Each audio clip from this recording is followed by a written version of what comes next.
Euh, Moi, je suis Camilla Andrade. Je travaille comme coordinatrice de projet de sciences participatives au Muséum national d'histoire naturelle dans l'équipe Viginature, que certains connaissent peut-être. Euh, donc voilà, je vais passer la main à mes collègues. Euh, Moi, du coup, c'est Angélique Dauversi. Donc, je travaille pour l'association Noé. Et donc, mon travail, c'est d'être coordinatrice et animatrice de programmes de sciences participatives. En ce qui concerne le CUBS, je m'occupe plus particulièrement de l'opération Escargot. Salut Sandra. Et donc, moi, je suis Sandra Barental, donc je suis chercheuse à Montpellier au Centre d'écologie fonctionnelle et évolutive et à l'université Paul-Valéry Montpellier 3. Et je suis référente scientifique du programme CUBS. Bonjour tout le monde, et moi c'est Hugo, Hugo Josse, qui travaille à l'OPI, l'Office pour les insectes et l'environnement, et qui est chargé d'animation sur les sciences participatives, dont les protocoles Aspiphone et Noctambule de QBS. voilà.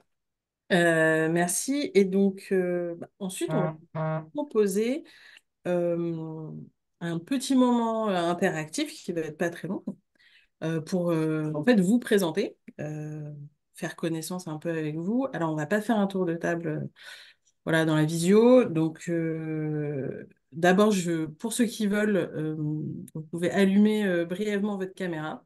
On voit les têtes de tout le monde, enfin de ceux qui veulent. Euh, donc voilà, bonjour tout le monde. Bonjour. Bonjour.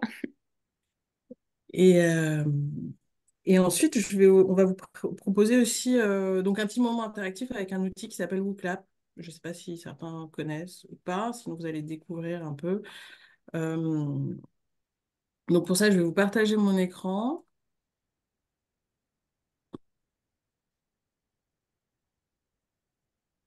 Et donc il faut aller alors soit sur votre ordinateur, sur le site WooClap, sinon on va vous mettre le lien dans le chat. Et sinon, on vous encourage aussi à utiliser votre téléphone, votre smartphone, si vous en avez un, parce qu'en gros, on va vous poser une ou deux questions, enfin, 5 questions au total, je crois. Voilà, ça va afficher les réponses de tout le monde. Et donc, si vous voulez voir les réponses de tout le monde, il faudra soit revenir sur le webinaire, soit sur votre téléphone, ça peut être plus simple. Donc, je vous laisse un peu de temps pour vous connecter. Et, euh, et on met dans le chat le lien.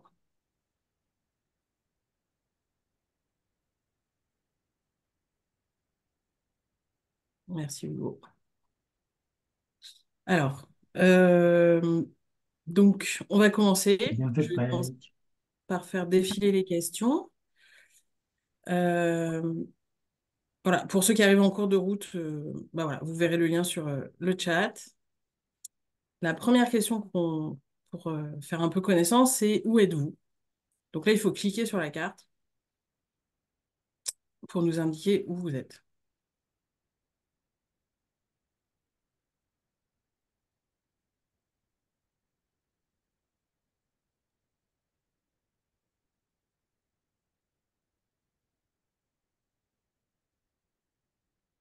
Oubliez pas de cliquer sur valider une fois que vous avez pointé, sinon votre petit pin n'apparaîtra pas.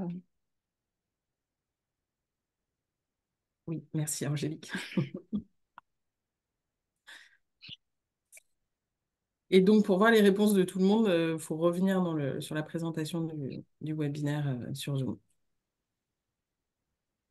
On a des personnes de Montpellier, Île-de-France, une personne en Bretagne, une personne dans le Pays de la Loire, deux personnes en Bretagne, et une personne Quelqu'un dans les sur Lyon, Hauts-de-France aussi. Hauts-de-France, en Belgique. Ah,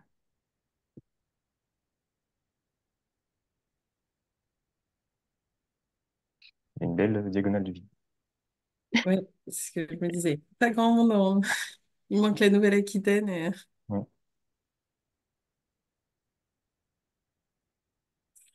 Euh, Alors, je passe à la prochaine question. J'ai l'impression que tout le monde a à peu près. Alors, si vous avez des soucis pour vous connecter, peut-être aussi dans le chat, vous pouvez nous. Ouais. Dites-nous dans le chat et on vous répondra. Ok.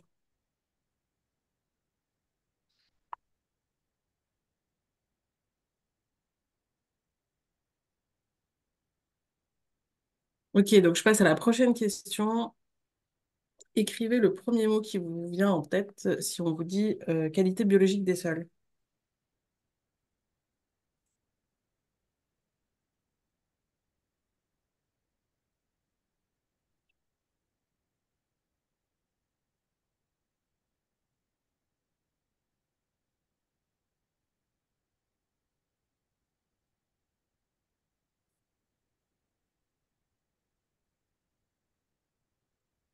Alors, on a pas mal de vers de terre. Ouais. La star la star du sol.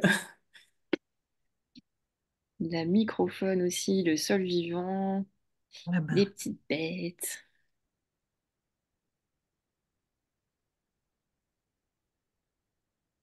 Ah, des colimboles. Oui, il y a du vocabulaire.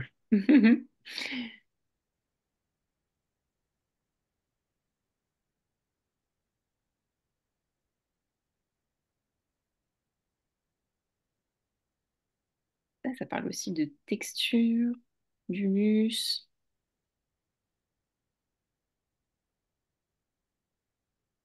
L'escargot.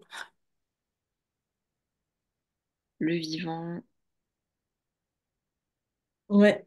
Sol vivant, le vivant. Ah, l'aération et l'oxygénation aussi. Bah, c'est bien, ça aborde pas mal de choses Hein. dont on parlera après. Oui. Bah, c'est bon. Ça tourne quand même pas mal autour du vivant. Mm, mm. Alors, le code à renseigner sur Looklab, c'est cubes tout en majuscule.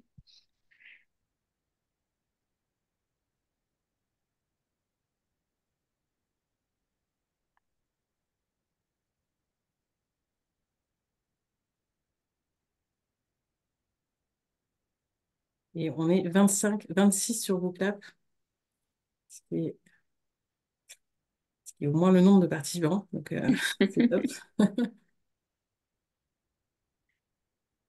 La teneur en nitrate. Ah, on est sur du technique, hein.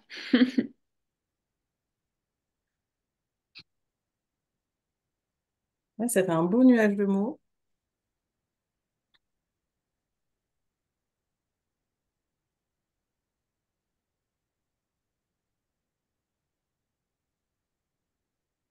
Et j'allais dire, ça bouge encore un peu, mais le nuage de mots, mais ouais.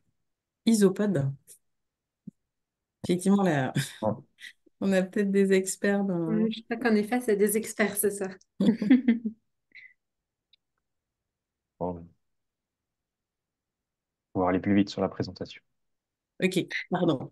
Alors, Non, mais prochaine question, on va aller plus. Ouais, je pense que les autres, ça va être un peu plus rapide. Il nous reste. Enfin, j'ai encore deux, trois questions à vous poser. Alors, pourquoi vous intéressez-vous à Cubes?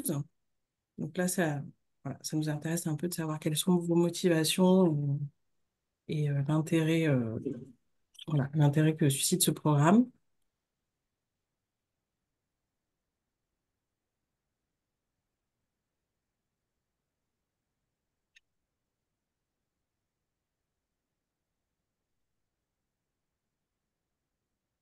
Vous pouvez cocher plusieurs réponses.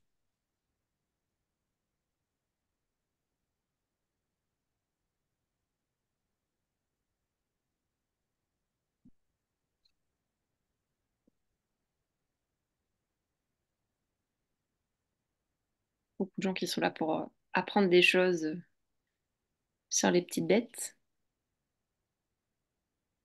Et pour s'impliquer dans la conservation de la biodiversité du sol et personne ne veut faire de jolies photos.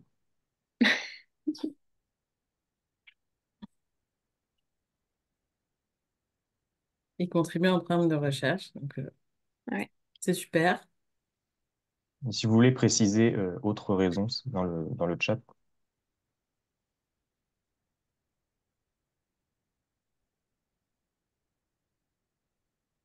Je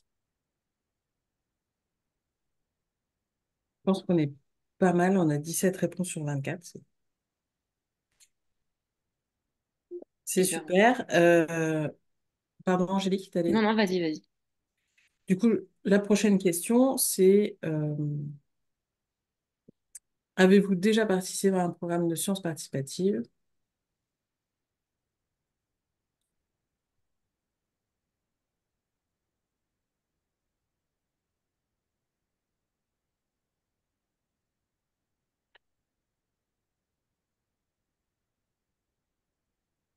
Une majorité de personnes qui ont déjà participé.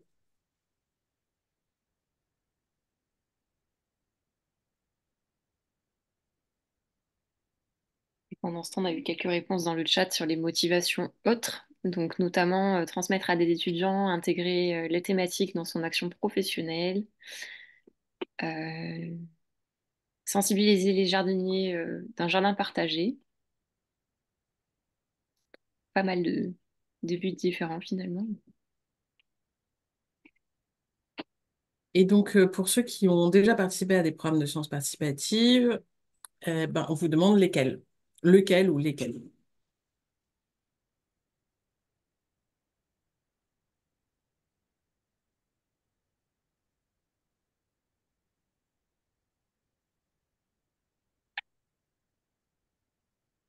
Donc, Fleurilège, qui est un programme de sciences participatives plutôt destiné aux gestionnaires d'espaces verts, le SPIPOL, programme grand public à succès. Il n'y en a pas encore de cubes. Personne n'a participé à cubes.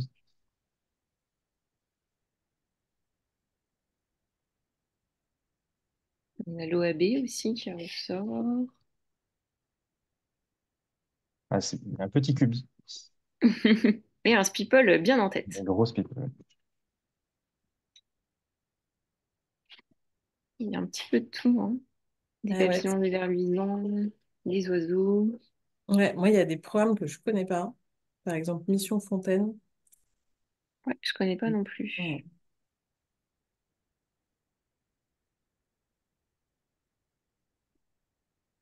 On a des ornithologues aussi par là avec le stock et le choc.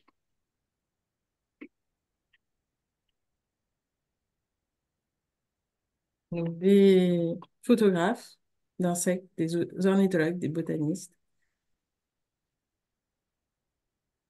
Et donc le lien vers inventaire eau et rivière, j'imagine que ça correspond à Mission Fontaine du coup. Que je ne connaissais pas du tout. Une belle diversité de programmes. Merci pour ce nuage de mots. Euh,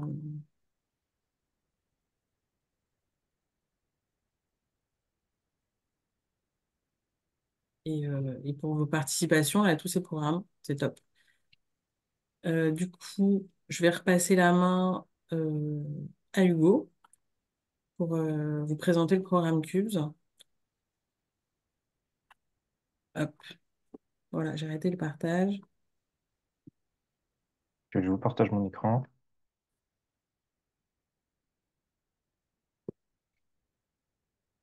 Donc, c'était peut-être mon chat. Attendez.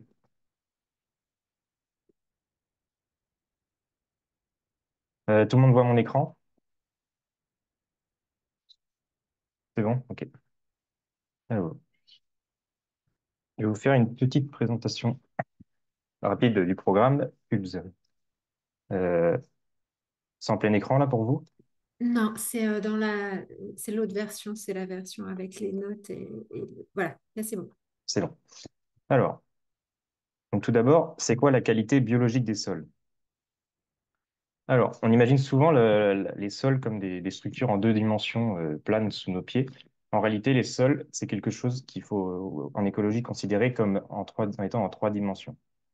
Donc, il peut faire de quelques centimètres à quelques mètres, et qui est composé donc de matières solides, donc matières minérales et matières organiques, qui sont intimement liées entre elles, et par du vide, donc des pores. Les sols sont poreux et ce vide en fait est comblé par de l'eau et de l'air, ainsi qu'une multitude d'êtres vivants. Donc dans cette multitude d'êtres vivants, on retrouve des plantes, des champignons, des animaux et des bactéries. Par exemple, dans une cuillère de sol, on peut retrouver jusqu'à 1 milliard de bactéries pour environ 100 000 à 1 million d'espèces différentes. Et donc, la qualité biologique des sols, ça fait référence à l'abondance, la diversité et l'activité des organismes vivants qui participent au fonctionnement des sols. Et donc, cette biodiversité des sols, elle correspond en fait un peu plus de la moitié de la biodiversité sur Terre, si on comptabilise toutes les espèces qui ont qui font une partie de leur vie dans les sols ou toute leur vie. Et donc, les rôles de la biodiversité des sols. Donc, cette biodiversité des sols joue un rôle essentiel dans le fonctionnement des sols, en formant et justement et en structurant les sols, donc en maintenant par exemple leur porosité. Elles influencent cette porosité et donc la circulation de gaz et d'eau dans ces sols.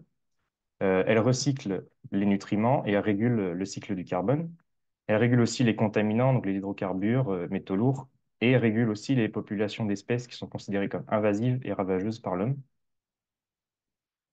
Euh, donc, donc, toute cette biodiversité dans le fonctionnement des sols, elle permet du coup la fourniture de services écosystémiques très utiles pour l'humanité, comme la production alimentaire, la production agricole, la production de matériaux aussi comme le bois.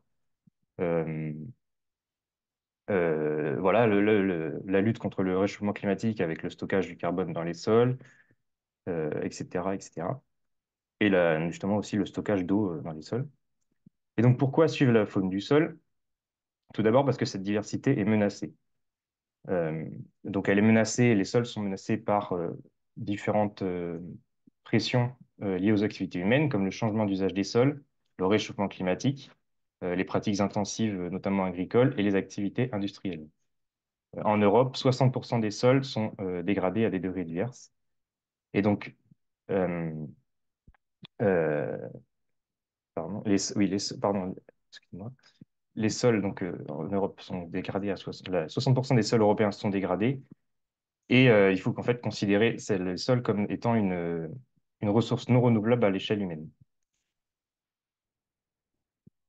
Et donc cette diversité est méconnue aussi. Donc c'est une autre raison pour laquelle il faut suivre la faune du sol. Tout d'abord, on remarque par exemple sur ce graphique donc, qui représente le nombre moyen d'observations par espèce pour différents groupes. Et si on compare par exemple le groupe des papillons avec la plupart des groupes de la faune du sol, on se rend bien compte que ces groupes sont largement sous-évalués par les naturalistes parce qu'en fait, ils sont très mal connus en dehors des cercles d'experts scientifiques. Et donc, ces espèces sont très peu inventoriées. Donc aujourd'hui, on manque d'informations pour permettre du coup de suivre correctement, d'évaluer correctement la composante biologique des sols. Et donc, c'est pour ça qu'on fait appel donc, à tout le monde dans un programme de sciences participatives. Et donc, comment suivre la faune du sol? Donc d'abord, Cube, c'est un programme de sciences participatives. Donc c'est un programme qui va fonctionner grâce à la collaboration d'un réseau d'observateurs et d'observatrices volontaires. Donc là, pour Cubes, on fait appel à tout le monde, que ce soit des jardiniers, des naturalistes ou des curieux ou photographes, qui vont récolter et valider une grande quantité de données. Et en échange, on a un pôle d'animation recherche, donc pour Cubes, qui comprend des associations, des chercheurs et des institutions, qui vont animer et former le réseau d'observateurs et observatrices citoyennes citoyens, citoyennes, et interpréter les données produites par ce pôle d'observateurs. Et de cette collaboration va naître du coup la production de nouvelles connaissances sur la faune du sol. Donc Cube, c'est une aventure scientifique qui est à portée de toutes et tous, dont les deux grands objectifs sont l'amélioration des connaissances sur la biodiversité des sols et ses liens avec les pratiques de gestion, et la sensibilisation des citoyens aux enjeux liés à la préservation de la biodiversité des sols. Donc Cube, c'est un observatoire de la faune du sol qui comprend plusieurs protocoles. Donc aujourd'hui, il y en a 4. Le protocole Aspifaune, Noctambule, Opération Escargot et Enquête de verre. Le protocole Aspifaune, donc tout simplement, il est basé donc, sur un quadrat, donc un carré de 25 cm par 25 cm, dans lequel on va capturer toutes les petites bêtes qu'on va observer dans ce quadrat pendant 7 minutes. Donc, pour vous aider à capturer les plus petites bêtes, vous pouvez par exemple vous fabriquer un aspirateur, donc, dont le tutoriel est expliqué sur le site internet, qui va vous permettre de capturer les bêtes sans les abîmer. Et donc, à la fin de ce temps imparti, il faut photographier donc, l'ensemble de la collecte qui va être transvasée dans une boîte avec un objet d'échelle, donc comme une pièce de 10 centimes ou alors une feuille à petits carreaux en dessous. Et après, vous faites des photos de détail de chaque spécimen. Le protocole noctambule, lui, il se base sur donc il faut enterrer donc un gobelet pendant une nuit dans le sol. Donc, il faut bien que le gobelet soit enterré à la surface, hein, que le bord du gobelet soit vraiment au niveau de la surface du sol. Parce que 2-3 mm de gobelet qui dépasse, c'est un mur pour un colembole. Donc, ce gobelet est enterré pendant une nuit. Il va capturer toutes les petites bêtes qui vont courir à la surface du sol. Pour le protéger des intempéries, pour pas qu'il se remplisse d'eau, on peut aussi ajouter un petit toit en carton plastifié avec 4 pics à brochettes, par exemple. Et le lendemain, l'observateur revient relever son gobelet, transvase sa collecte dans une boîte et photographie de la même manière que pour Aspiphone. L'opération escargot, lui, donc c'est un suivi des gastéropodes sous un abri, euh, donc qui repose du coup sur la pose d'un abri. Donc cet abri doit forcément être soit une planche de bois brute qui est non vernie et non traitée, donc il va mesurer entre 30 et 50 cm de côté, et une soucoupe en terre ou une soucoupe en terre cuite de 30 cm de diamètre. Avant le premier relevé, il faut que l'abri ait été déposé au moins un mois avant le premier relevé. Donc, vous pouvez aussi le surélever un petit peu d'un côté pour laisser passer les grosses espèces. Et du coup, le premier relevé se fait par beau temps. Vous soulevez votre abri et vous photographiez toutes les espèces d'escargots et de limaces qui sont en dessous. Donc, en vérifiant bien les espèces qui restent accrochées au support. Et donc, vous faites une photo, pareil que pour les deux autres protocoles, vous faites une photo d'ensemble de la collecte et des photos de détail de chaque spécimen. Et le dernier protocole arrivé récemment, c'est le protocole enquête de vers, donc qui est un suivi simplement des vers de terre. Vous allez extraire à l'aide d'une fourche bêche, par exemple, un bloc de terre qui va mesurer 20 cm par 20 cm jusqu'à 25 cm de profondeur. Ensuite, le bloc de terre est trié à la main dans un grand bac où on va extraire tous les vers de terre du sol, du bloc, et les placer dans un récipient à part, dans lequel on va rincer les vers pour révéler justement tous les critères et la couleur des vers. Donc les vers de terre, il faut les photographier en les manipulant, donc il faut les retourner pour avoir une photo aussi du dessous, et une photo notamment du clitellum, donc c'est le petit anneau qu'on retrouve sur les vers. Donc voilà pour la présentation des protocoles, et je vais vous montrer très rapidement à quoi ressemble le... Donc là, vous voyez encore mon écran. Ok. À quoi ressemble le formulaire. Donc, pour Cubes, toutes les participations et les observations vont être reliées à un site d'observation. Donc, quand vous arrivez sur le site de Cubes, vous cliquez pour entrer vos observations sur « Je participe ». Et là, vous allez choisir le protocole auquel vous venez de participer. Donc, je vais choisir par exemple la Spiphone. Et là, vous arrivez, donc là, j'ai déjà des sites d'observation enregistrés. Donc, je vais vous montrer à quoi ressemble le formulaire d'un site d'observation. Donc, quand vous créez un site d'observation, vous pourrez renseigner le nom, vous le géolocalisez et vous allez renseigner différentes informations sur la composition du site et les types de gestion que vous mettez en place, qui sont mis en place sur ces sites. Donc, un site d'observation, ça peut correspondre à votre jardin, un parc, un rond-point près de chez vous. Voilà, peu importe.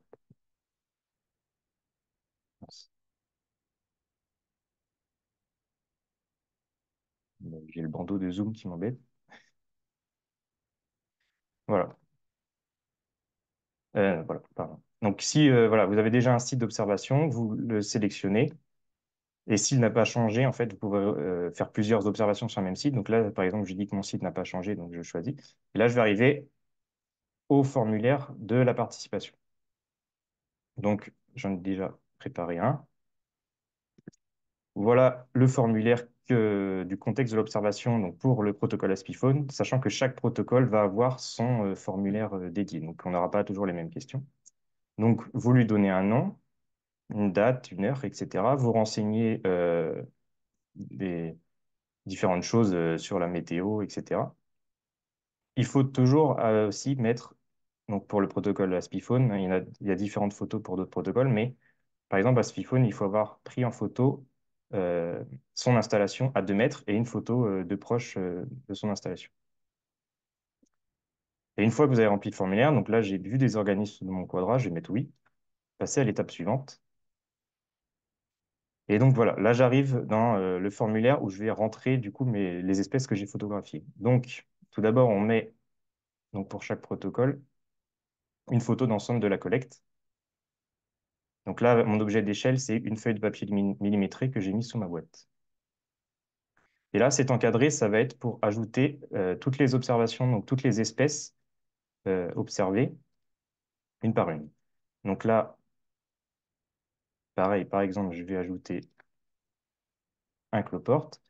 Et une chose importante, c'est qu'on va recadrer sa photo pour faciliter justement l'identification et la validation par les autres participants. Donc voilà, j'enregistre. Et je vais préciser un nom. Donc si je connais déjà le nom, je peux taper le nom. Sinon, j'ai la clé d'identification en ligne qui va m'aider. Donc très rapidement, la clé d'identification en ligne, on va dans Trouver mon taxon. Elle se présente comme ça. Donc dans cette partie-là, on a différentes entrées à l'allure. Donc ça ne correspond pas forcément à des groupes, mais à une allure. Donc là, j'ai quelque chose qui ressemble à un cloporte, donc je vais choisir la clé allure de cloporte. Ici, là, je vais avoir la liste des noms possibles que je peux donner, que je vais pouvoir donner. Et le principe, en fait, ça va être de répondre au fur et à mesure aux différentes questions que j'ai ici pour affiner, pour diminuer cette liste de possibilités. Donc, par exemple, je sélectionne ici. Si je ne comprends pas la question qui est demandée, je peux toujours cliquer sur Détails et normalement avoir des photos pour m'aider à comprendre voilà, le critère, qui illustre le critère. Si j'ai un doute, je peux aussi sélectionner deux critères à la fois. Ouais. Et donc, au fur et à mesure que je vais répondre aux questions, cette liste là va diminuer. Et donc, à la fin, il suffit donc juste de comparer, on peut comparer grâce aux photos, les différents spécimens par rapport à notre photo, si ça s'affiche. Voilà, donc là, vous avez des photos. Donc là, par exemple, les cloportes myrmécophiles. Et en passant d'une fiche à une autre, vous pourrez comparer les différentes photos et trouver le nom de votre spécimen. Donc voilà, moi là, je savais que c'était la file aussi. Mais bon. Hop, là, on renseigne du coup l'abondance et on ajoute l'organisme. Donc là, on répète ça du coup pour tous les organismes qu'on a et on peut ensuite passer à l'étape suivante et on aura un récapitulatif de notre participation. Voilà. Une fois que ça sera envoyé, la photo va apparaître voir les observations. La participation va apparaître ici et pourra être visible du coup par tout le monde. Donc là, vous avez un système pour rechercher les observations. Et donc la validation est aussi participative. C'est un autre moyen de participer à Cubes. Donc là, je vais aller voir la participation de quelqu'un. Et donc là, on a les cartes des observations. Et donc pour valider, si je suis d'accord avec une participation, je vais cliquer sur le petit V de valider, un bouton vert là. Et j'ai aussi la possibilité, si je veux poser une autre alternative, une notification, de cliquer sur la petite ampoule pour suggérer un autre nom. Donc voilà pour en grosso modo la participation, le fonctionnement du site internet. Et donc maintenant, on va pouvoir prendre quelques questions si on a un peu de temps. Alors, il y avait quelqu'un qui avait posé une question dans le chat, Ouais. quelqu'un qui gère une association naturaliste étudiante et qui compte faire un atelier noctambule la rentrée prochaine et qui voulait savoir si on pourrait lui donner le diapo de présentation. Euh, Bah oui. Oui. Ouais, on pourra l'envoyer. Je pense que vous pouvez nous envoyer un petit mail à contact@cubes.fr, c'est ça? Je vous mets dans le Oui, c'est chat. ça. Et c'est Ah, enfin, quand on clique sur Contact tout en bas du site de Cubes, ça nous envoie un mail à tous. Ah oui, voilà. Je l'ai mis On a aussi une question pour savoir s'il existe des statuts de protection ou des enjeux écologiques assignés aux espèces. Est-ce qu'on a des listes rouges sur ces espèces-là? je pourrais. C'est pas moi. je crois. Euh, alors, peu. Globalement, très très peu. Il y a très très peu d'espèces. Il y a peut-être une espèce de scorpion, deux, trois espèces. Alors, il y a récemment la liste rouge des araignées qui est sortie, sachant qu'il y en a pas mal qui vivent à sol. Mais globalement, il y a très peu de statuts de protection, mais c'est en train de bouger. Il y a de plus en plus de groupes qui se constituent pour essayer de faire en sorte d'avoir des listes rouges pour plusieurs groupes. Si vous voulez, vous pouvez aussi lever la main et intervenir à l'oral. Mm. J'ai vu une autre question dans le chat aussi sur la clé de détermination pour savoir est-ce qu'elle a été étoffée. Elle était restreinte au niveau des gastéropodes en septembre dernier. Oui, effectivement. Sandra, tu et Hugo, vous me détrompez, hein, mais sur les gastéropodes, on a une liste qui n'est pas complète. Euh, Oui, non, en fait, je ne sais pas très bien si la question, ça veut dire que c'était la clé de Opération Escargot qui était restreinte à Escargot ou si... Ouais, je ne suis pas sûre de comprendre ce que voulait dire. Elle était restreinte au niveau des gastéropodes. Est-ce qu'on ne peut pas identifier assez de gastéropodes? C'était ça la question?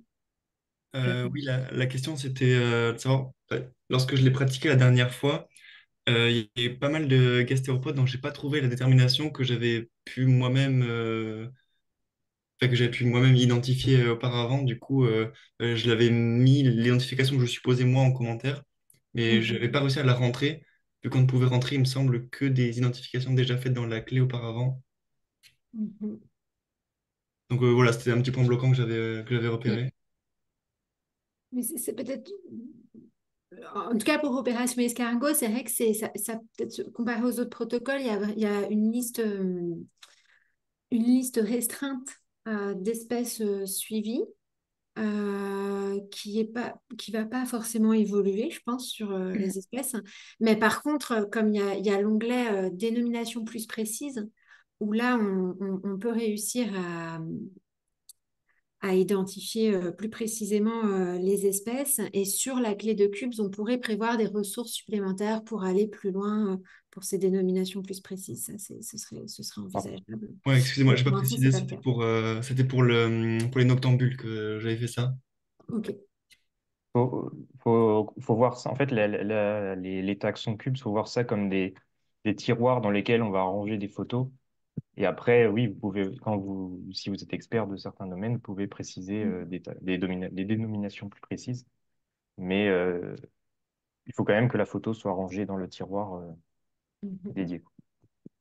Mais en tout Ok, cas, oui, on merci. aimerait bien la faire évoluer, la clé, pas forcément pour identifier plus d'espèces, mais pour amener à d'autres sources qui permettraient d'aller plus loin pour ceux qui se prennent de passion pour certains groupes. On a deux questions à l'oral. Peut-être Philippe d'abord, c'est vous qui avez D'abord, levé la main en premier. Salut à tout le monde. J'ai un doute parce que je me suis proposé à animer une session CUBS à Brest prochainement le 6 juin ou le 8. Bon, je sais pas. Le 8 juin, oui, voilà. Et je voudrais savoir si le muséum, vous avez des dépliants, des infos imprimées. Ça fait écho à une question là de quelqu'un, là, je me rappelle, ouais, des supports papier, voilà, mais pas des clés, mais du projet, disons comme ça, voilà, pour distribuer aux gens comme ça. C'est une fête de quartier, hein. Après, voilà, je bouge pas mal dans les associations ici à Brest. Et là, je me suis proposé, voilà, c'est un truc que je vais appliquer au Brésil prochainement aussi, alors c'est ça un peu la question. Bah, déjà, merci de parler de cubes autour de vous. C'est super chouette. Euh, Alors, j'ai plus en tête. Est-ce qu'on a des documents pour cubes en général? Pour Opération Escargot, oui, on a un flyer qui existe, qui doit être en ligne d'ailleurs sur la page du protocole Opération Escargot. Pour cubes, je vous laisse répondre peut-être. Bon, on a plusieurs documents en cours qui sont quasiment prêts, en fait, il y en a même qui sont terminés, qu'on peut transmettre, je pense. Euh, et on les mettra aussi ouais, très prochainement sur le site internet. Donc, pareil, si vous en voulez, vous pouvez nous envoyer un mail et on vous enverra les PDF. On est vraiment encore en cours de construction de tout ce qui va être document pour les relais, etc. Donc, on n'est pas encore prêt sur tout, mais ça avance bien en tout cas. Frédéric, peut-être, si vous voulez poser votre question. Oui, merci pour cette présentation. Alors, je suis néophyte vraiment sur le sujet et j'ai compris que 70% des pollinisateurs euh, vivaient dans le sol. Est-ce qu'il y a un lien, il existe un lien entre la vie biologique du sol et, euh, et la biologie des pollinisateurs, ou est-ce que c'est hors de sujet?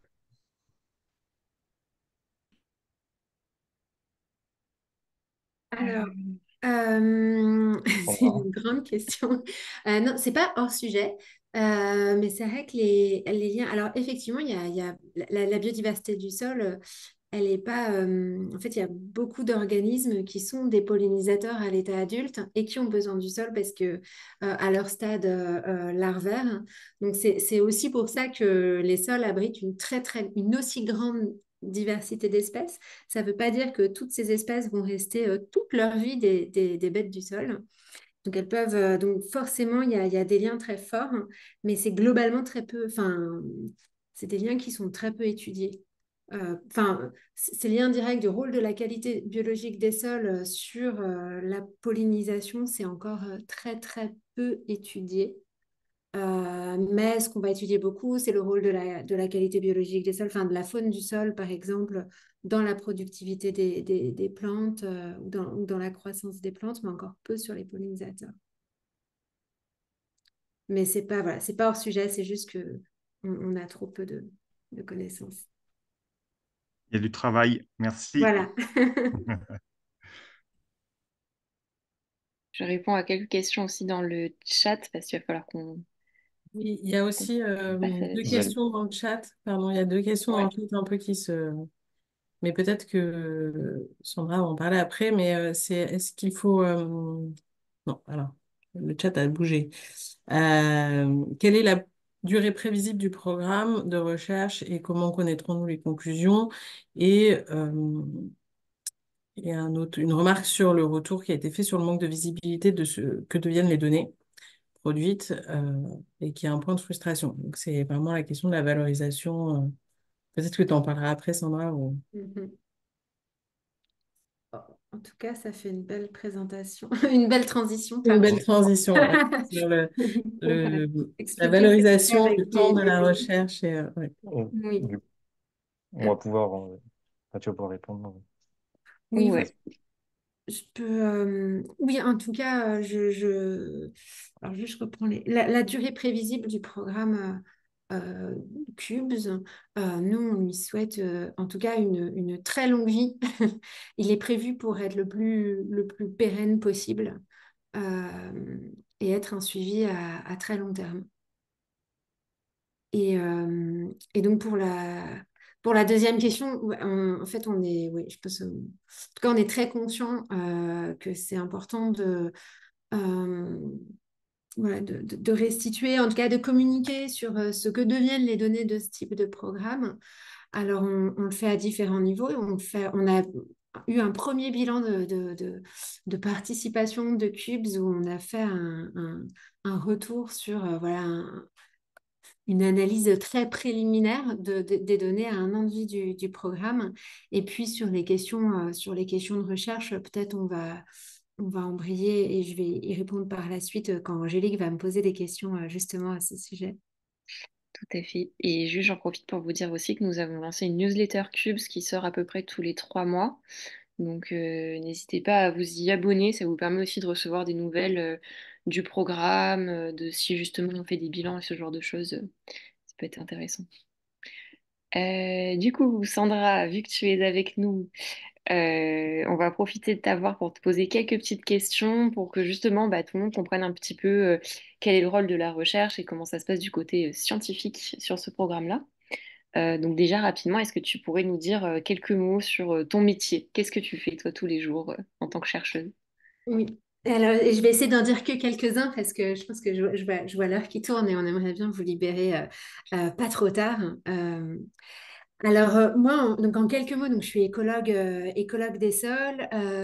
Vraiment de façon très très large, ce qui m'intéresse et me passionne, c'est de comprendre comment se distribuent les animaux dans le sol, donc vraiment plus les géants du sol, ce qu'on appelle la macrofaune, ce qu'on voit à l'œil nu, avec une passion toute particulière pour les décomposeurs, les mangeurs de feuilles mortes. Donc ça fait plus de 10 ans maintenant que j'essaye de comprendre comment les cloportes et les diplopodes, donc les mille pattes diplopodes, se répartissent dans l'espace et dans le temps, et surtout comment ils influencent tout le devenir de la matière organique et donc de la santé des sols. Et voilà, globalement, j'utilise des approches qui sont très différentes. Donc, soit des approches de suivi de terrain un peu classiques, beaucoup d'expérimentation aussi au laboratoire. Et puis, ça fait quelques années maintenant que je me suis passionnée par les sciences participatives et que ça m'amène à faire mon métier je pense de façon très différente de ce que je faisais avant. Et donc, c'est très, très riche pour moi. Et ça me permet aussi je pense, de mettre en pratique un autre pendant du métier de la recherche qui est de communiquer au plus possible nos résultats, nos connaissances. Et avec UP, ça me permet de le faire de façon plus régulière et plus directe, en quelques mots. Très chouette. Et justement, par rapport à ce contexte un peu historique sur Cubes, c'est quoi un peu le contexte de création de ce programme, vu que tu fais partie des personnes qui l'ont créé? Pourquoi, c'était quoi la problématique quand on a décidé de le créer? Alors, donc, rapidement pour le contexte, en fait, on a vraiment très activement commencé à créer ce programme il y a quand même déjà quelques années. Il est sorti qu'il y a un an, mais on a commencé à travailler dessus depuis, je dirais, 2019-2020. Ça fait pas mal de temps. Et globalement, donc dans le contexte très général, il y a, je pense, une prise de conscience assez généralisée donc dans le monde scientifique, on va dire, et sans doute maintenant de plus en plus largement de l'importance de la biodiversité des sols, mais vraiment du manque et du retard très cruel de connaissances qu'on a de cette diversité en comparaison d'autres taxons. Euh, et, et en fait, en parallèle de cette prise de conscience, je pense qu'il y a cette explosion des sciences participatives sur d'autres groupes qui ont su faire leurs preuves. Et je pense que la problématique à ce moment-là, c'était voilà, de vraiment se saisir de ces nouvelles méthodes pour essayer de combler à la fois ce retard de connaissances qu'on a et puis aussi essayer de révéler cette faune au plus grand nombre, de sensibiliser un plus grand nombre à l'importance de cette biodiversité, à la faire connaître, vraiment à la révéler aux yeux d'un public le plus large possible pour quelque part pour arrêter d'invisibiliser cette biodiversité. Et je pense que la problématique qu'on avait vraiment, c'était qu'on était quand même très conscient, et on l'est toujours, qu'on avait un challenge très particulier à résoudre, parce que justement, c'est une biodiversité qui est cachée, difficile d'accès, voire même parfois considérée comme un peu repoussante. Donc je pense que si je devais résumer en quelques mots la philosophie de comment on a travaillé et créé Cube, c'était vraiment de comment faire aimer les moches mais très utiles animaux du sol. Voilà, donc, et c'est aussi pour ça qu'on a euh, différents protocoles, qu'on a cherché à avoir différentes méthodes pour à la fois couvrir le plus possible d'animaux du sol, et puis aussi avec des méthodes différentes qu'on a essayé de faire le plus amusante et intéressante possible. Et donc, du coup, depuis tout à l'heure, on parle beaucoup de données, de protocoles, etc. Et est-ce qu'on peut dire finalement que les photos qu'on envoie sur Cubes, est-ce que ça, c'est vraiment de la donnée scientifique? Euh, Qu'est-ce que tu nous dis là-dessus?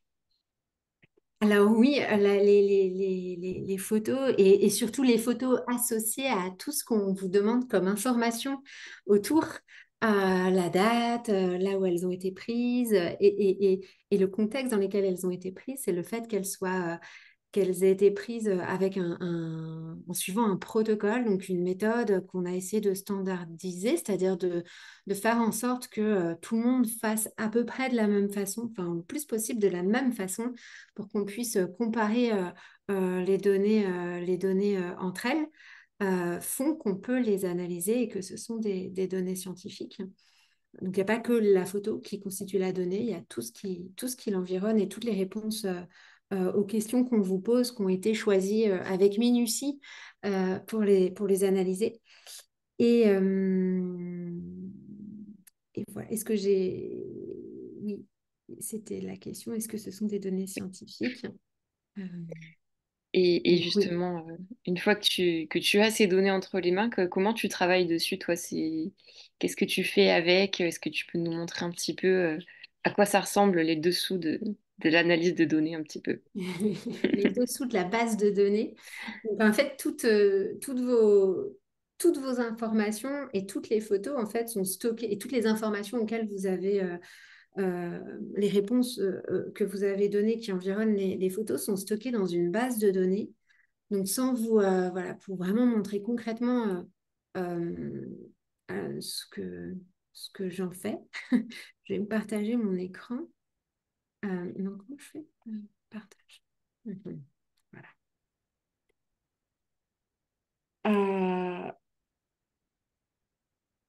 donc, vous voyez, alors voilà, enfin, voilà, vous voyez un script, alors ça va sans doute pas vous parler, mais en gros, toutes vos données sont stockées voilà, dans une base, dans un grand fichier avec beaucoup de lignes et de colonnes. Je crois que autant de lignes qu'il y a eu de photos déclarées sur Cubes.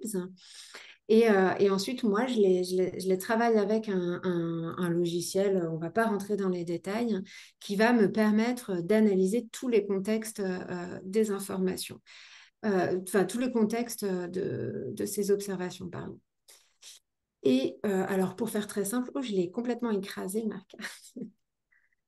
Pour faire très simple, en fait, ce que je vais analyser, c'est aussi toutes les informations, typiquement les informations spatiales de vos participations, pour comprendre quels sont les facteurs qui vont le plus influencer cette biodiversité du sol. Donc là, par exemple, euh, je vais analyser non seulement les informations, la composition des jardins ou la composition des sites d'observation, mais aussi j'analyse ce qu'il y a autour des points d'observation pour comprendre comment le paysage environnant peut influencer la biodiversité du sol. Donc, je ne vais pas rentrer dans les détails, mais là, sur cette carte, on voit, c'est vraiment une carte d'usage des terres qu'on peut classer en grandes catégories, les usages urbains, les couvertures, pardon, euh, différents types de couvertures des terres, hein, qu'elles soient agricoles, naturelles ou urbaines. Et puis les petits points roses, c'est vos observations. Et moi, je dessine des périmètres autour de chaque point d'observation pour quantifier quel type de couverture des terres est autour de vos points d'observation pour analyser l'effet de l'urbanisation ou encore l'effet de la composition environnante. Merci C'est pour un cette... exemple, voilà, parmi d'autres. Et je pense qu'effectivement, ça serait très très vaste si on voulait parler de tout. Et pour reprendre un petit peu de hauteur sur tout ça, est-ce que tu peux nous présenter rapidement un peu les objectifs à plus long terme peut-être de Cubes? Quelles sont les grandes questions qu'on se pose et un peu les grands résultats qu'on aimerait avoir dans plusieurs années, puisque je rappelle que les temps de la recherche sont quand même des temps qui sont assez longs et que souvent on a besoin d'avoir pas mal de recul sur les données pour avoir des résultats. Ouais, voilà. En fait, les questions qu'on se pose, en fait, elles vont différer aussi en fonction de la durée et de la maturité du programme et beaucoup de la quantité de données collectées et de la façon dont vous les collectez aussi. C'est-à-dire que nous, on a des questions scientifiques auxquelles on veut répondre. Euh, En particulier, une des questions qui nous anime, qui nous a animés, c'est vraiment de comprendre c'est ce qui va influencer cette biodiversité du sol, donc à différentes échelles. Quelle est l'importance de ce qui se passe autour d'un site versus ce qui va se passer à l'intérieur, notamment quel est l'effet des pratiques de jardinage, par exemple, sur la biodiversité du sol. Et à beaucoup plus long terme, et c'est pour ça qu'on veut que Cube soit un observatoire pérenne, c'est qu'on voudrait pouvoir produire des indicateurs de suivi et d'état de cette biodiversité sur le long terme. J'essaye, comme je vois l'heure qui tourne, je réponds très rapidement, mais euh, n'hésitez pas à me compléter, les collègues, si vous voulez aussi ajouter des informations. Merci beaucoup, Et Sandra. peut-être pour reboucler sur la question de tout à l'heure, voilà, on a différents. En fait, on va. Ce qu'on va vraiment s'efforcer, enfin, pas que moi, mais toute l'équipe Cube, c'est vraiment d'essayer de restituer et de communiquer sur ce qu'on fait avec les données le plus régulièrement possible. Donc, on va le faire à minima de façon annuelle avec des bilans de restitution des données qui, au fur et à mesure où on aura enfin, plus on aura de données et plus on pourra aller finement sur ces analyses préliminaires. Et puis, euh, et puis voilà, on espère aussi pouvoir produire des publications scientifiques, mais qui souvent prennent plus de temps. Euh, Mais merci, je pense que tu as bien répondu à la question. Euh, Peut-être qu'on va prendre quelques autres questions si vous en avez. Il y avait une question de Sophie dans le chat qui me demandait si les escargots pouvaient avoir plusieurs abris ou s'ils restaient toujours au même endroit. Alors, je vais être tout à fait honnête avec vous. J'en apprends encore sur les escargots. Je ne suis pas du tout une spécialiste à la base, pour ma part. Je crois qu'aucun d'entre nous, d'ailleurs, à la base, est spécialiste des escargots. Donc, je ne voudrais pas répondre de bêtises à cette question. De ce que j'en sais, a priori, c'est des espèces qui peuvent quand même bouger. En revanche, est-ce qu'ils ont un peu un apprentissage et des habitudes sur un abri précis, ou est-ce qu'ils vont plutôt être opportunistes et aller là où il y a de la place quand ils le croisent? Ça, j'avoue que je ne saurais pas vous répondre. Donc, c'est un peu frustrant, mais préfère ne pas dire de bêtises. On a Frédéric qui a relevé la main. Oui, alors bon, j'ai compris les objectifs de la démarche.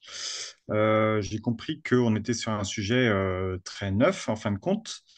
J'aurais voulu prendre moi, un peu de hauteur et savoir si sur le thème de la biodiversité des sols, il y avait des disciplines ou des enseignements qui étaient un peu plus avancés.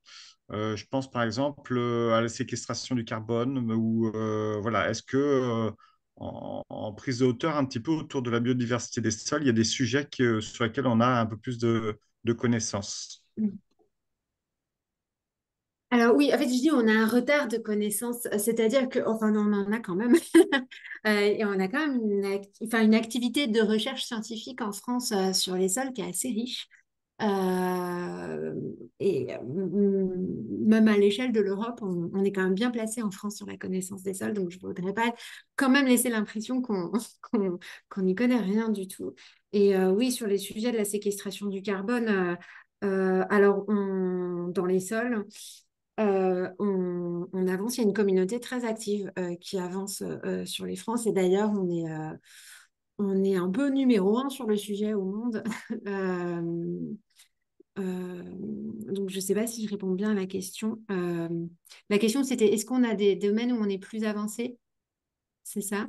Oui, et puis tant qu'à faire, est-ce qu'il y a une information qui est organisée quelque part? Donc, sur l'écologie des sols en général. C'est- j'aurais tendance à dire que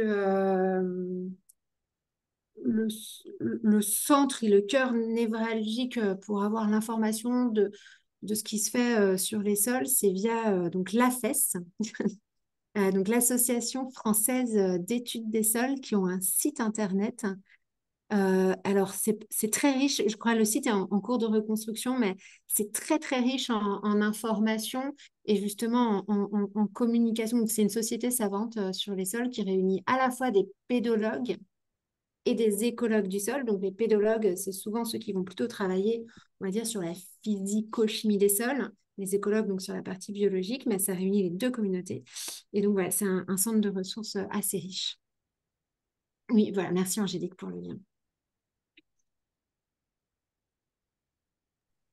Merci beaucoup. Que quelqu'un d'autre souhaite prendre la parole ou poser une dernière question dans le chat éventuellement avant qu'on conclue. Ou peut-être si les collègues, vous avez autre chose à dire aussi, n'hésitez pas.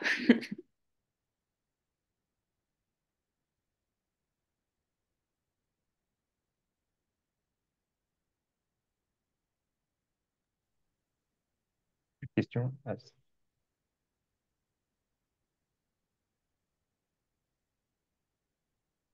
Alors, on a c'est des remerciements. Merci à vous. Parce que si vous n'êtes pas là, le programme n'existe pas de toute façon. On a la question, est-ce qu'il y aura d'autres webinaires de prévus? Alors, a priori, côté escargot, il est probable qu'on fasse un webinaire dédié à l'opération escargot plutôt à l'automne.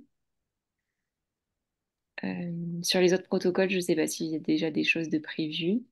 Pour l'instant, non, mais si vous avez des questions ou des sujets en particulier que vous souhaitez, des idées que vous souhaitez proposer, on est preneur.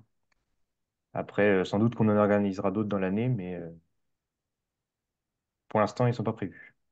Ils ne sont pas Oui, encore. voilà. Et peut-être plus généralement, ça dépend. En fait, en tout cas, on essaie de chercher à développer différents canaux de communication pour échanger au plus près avec la communauté de participants. Et on est très preneur des besoins et des intérêts. Donc, voilà. On essaie de se rendre le plus disponible et si on a vraiment beaucoup de volonté, de besoins de webinaires ou de plateformes d'échange pour discuter autour de Cubes. On l'a pas précisé, mais il y a déjà un forum qui existe, hein, qui est relié, enfin le lien est sur le site. Mhm. Donc c'est un espace d'échange pour vous, hein, pour tout le monde. Donc si vous voulez proposer des sujets de discussion entre participants, participantes, vous pouvez l'utiliser. Et nous, on peut aussi vous répondre dessus.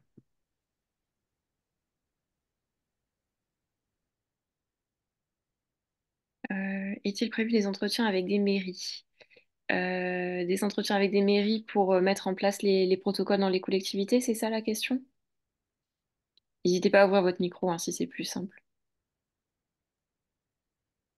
Oui, bonjour. Oui, c'est ça en fait ma question. En fait, je me posais la question de, hormis les écoles, comment faire connaître Cubes aux citoyens, voilà, aux habitants de ma commune, des choses comme ça, parce que j'en parle avec les voisins. Donc, ils sont tout étonnés dès qu'ils sortent la retondeuse. Je leur dis, attention, tu vas écraser la colembole. Et donc, il me regarde en me disant, mais c'est quoi cette petite bête? Je la vois pas, donc j'ai pas d'insectes. Donc, en fait, comment informer un peu toute la population, tout le monde, quoi. Donc, c'est pour ça, est-ce que vous pouvez intervenir dans les mairies? Est-ce que vous parliez des flyers, notamment pour les escargots? Est-ce que nous, on peut distribuer? Comment faire en fait? Alors, vaste question, enfin, ouais, très intéressante. Alors, on adorerait travailler au plus proche. Alors, on le fait avec certaines collectivités. Camilla, je pense que brûle d'envie de vous répondre parce qu'elle travaille justement sur une déclinaison avec la collectivité de Dijon Métropole pour déployer Cubes à une échelle territoriale. Mais malheureusement, un ordi qui bug et qui ne répond plus du tout. Donc, elle ne peut même plus répondre dans le chat ni rien. Mais donc, alors on le fait, mais pour l'instant, donc c'est vraiment avec une métropole en particulier où on cherche à décliner des outils en fait qui vont vraiment répondre aux besoins des mairies sur leur territoire. Et on aimerait bien. Et en parallèle, je pense que effectivement, s'il y a des moyens de communiquer, enfin, si vous avez des moyens de déposer des flyers dans d'autres, enfin, faire connaître les programmes, alors Cubes, mais pas que, de sciences Donne, participatives, ça peut être aussi une chouette façon de sensibiliser autrement que par nous. Euh, Ouais. voilà. Pour l'instant, ouais. certains. Alors, nous, on travaille aussi avec d'autres, enfin, on échange de temps en temps avec des services des collectivités. Alors, pour certains protocoles, enfin, bizarrement, pour les bêtes du sol, ils sont encore un peu frileux que les gens viennent installer les protocoles dans leur parc pour beaucoup. Parce que qui dit sol fait tout de suite penser que ça va faire des trous, enfin il va y avoir des trous partout. Donc pour l'instant on essaye de dire que des planches à escargots posées sur des pelouses ou de l'aspifaune, ça va pas toucher au sol et on va pas creuser dans les parterres. Mais je pense que plus ça va leur remonter aux oreilles et plus euh, ça sensibilisera directement les agents des collectivités. Oui, oui, oui, ben, j'entends bien, mais après, déposer une coupelle au niveau du jardin de la mairie, par exemple, voilà, ça peut être intéressant Super, ouais. de faire un week-end recensement d'escargots, ou voilà, c'est déjà moins contraignant, faire accepter les limaces, enfin, faire comprendre un petit peu toute cette faune, l'utilité qu'elle a, et la rendre un peu grasse autant que le joli papillon, quoi. C'était ça. Oui. Enfin, je sais qu'on a une association, pour donner un exemple, avec la LPO. Il y a la LPO Rennes et elle est associée à la commune. Donc, moi, j'habite à Béthon en Bretagne. Et voilà, par cet intermédiaire, on arrive à faire passer quelques messages sur ne pas nourrir les canards, enfin, voilà, faire attention aux oiseaux. Donc, je me disais, bah, peut-être avec la faune du sol, ça, on pourrait avoir la même démarche. Mhm. Ouais. Bah, ça serait super intéressant. Et effectivement, vous parliez de la LPO Rennes, et c'est vrai que nous, on est aussi en recherche un peu d'associations et de structures plus locales qui peuvent justement avoir plus de liens avec les collectivités et être plus ancrées sur le territoire. Donc, si jamais vous avez aussi connaissance d'associations autour de vous qui pourraient être intéressées pour relayer Cubes, ben, n'hésitez pas à donner le mail de contact de Cubes ou à les rediriger aussi sur notre site pour qu'ils prennent connaissance des outils qui peuvent exister, par exemple. Ça peut être aussi une façon de faire connaître les programmes, de passer via des relais des associations plus locales et des structures aussi territoriales. Merci. Il y a oui, une question qui est pas, et c'est pas la première fois qu'on nous la pose, qui est un peu connectée aussi parce que les collectivités, les mairies portent beaucoup d'ABC, ça se développe dans beaucoup de communes. Euh, J'avoue, est-ce que nos données peuvent être intégrées donc, dans les ABC, Atlas de biodiversité communale? Pour d'autres, voilà, c'est vraiment quelque chose auquel il faut qu'on réfléchisse pour voir comment ça peut se faire. C'est pas forcément aisé parce que c'est pas souvent les mêmes plateformes et ça va dépendre. Voilà, mais on sent que la question revient, donc on va essayer de voir dans quelle mesure ça peut être compatible, sachant que c'est souvent un peu des objectifs différents. Les ABC, il y a l'objectif de faire des inventaires assez exhaustifs, alors qu'avec Cubes, on est sur des données voilà, qui vont permettre le suivi d'un nombre peut-être plus limité de bêtes du sol, mais qui, comme de toute manière, sont souvent très peu intégrés dans les inventaires. Peut-être que ça pourrait être chouette de faire des liens entre les ABC et Cubes. Juste pour faire la comparaison, je sais que par exemple, nous on anime aussi le Speeple. Pour le Speeple, le Speeple est souvent utilisé pour compléter les ABC. Donc je pense que Cubes Mhm. peut être utilisé de la même manière. Mhm. Donc pour voilà, compléter, apporter des informations, des présences d'espèces en plus, par exemple. Et moi, je profite parce que du coup, Camilla me fait transmettre un message son micro, mais juste pour rebondir sur la question de webinaire prévu. C'est vrai que des webinaires de présentation générale, pour l'instant, on n'en a pas forcément prévu, mais par contre, ce qu'on aimerait bien faire, c'est des webinaires, des apéricubes, des webinaires pour apprendre à identifier la faune des sols en communauté. Et voilà, ça, on travaille sur ce type de format qu'on aimerait bien lancer rapidement. Et donc, si je comprends bien, du coup, Camilla, tu peux plus, d'accord.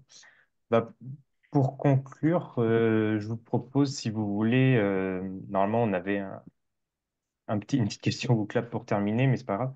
Vous pouvez nous écrire dans le chat en un mot votre ressenti, votre état d'esprit après ce webinaire, histoire qu'on ait un petit retour de votre part si vous le souhaitez.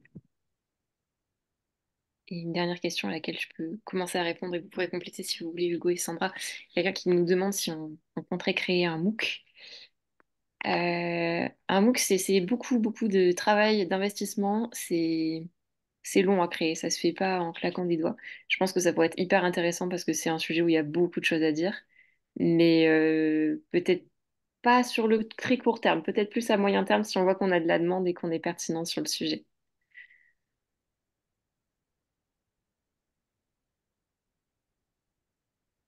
Alors, je vois en fait, on a plein de questions. On nous dit qu'il y a encore plein de questions, mais voilà, de toute manière, voilà, on est très disponible sur le formulaire de contact de Cube, sur le forum. Et voilà, si vous voulez nous communiquer vos besoins, faut pas hésiter. On est là pour y répondre du mieux possible. Merci beaucoup pour vos retours. Ouais, trop trop chouette. Et ben, j'espère que tous ceux qui ont envie de tester se lanceront, n'hésitez pas. Et puis, on se retrouve dans la galerie des participations sur le site de Cubes. Tout à fait. Eh ben, merci à tous. Je pense qu'on va pouvoir conclure là. Passez une bonne soirée Ouais, et puis à très bientôt. très bonne soirée. Bonne Merci à soirée. Bonne tous. soirée et Merci puis à tous. bon appétit. À bientôt.